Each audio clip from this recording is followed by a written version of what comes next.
they looked at my aptitude test, and I finished very high in being able to learn Morse code, which is another language.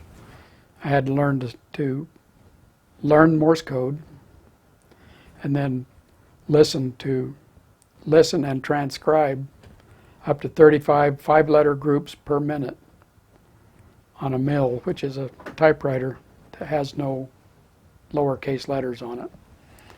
And you hear the letter, or you hear the Morse, and you just type the letter, and it's all encrypted. It makes no sense. It's just random letters. And that was the hardest thing I ever did in my life. We worked out of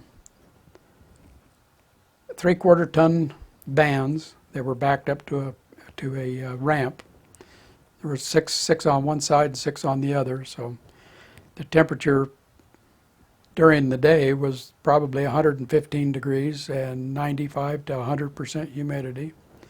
And you were inside an unair-conditioned van with your T-shirt on and sweating your head off with earphones over your head, over your ears, listening to enemy communications. And you did that for 12 to 16 hours a day. The mission was 24 hours a day, 7 days a week, 365 days a year. There was no day off. And so, because enemy communications didn't stop.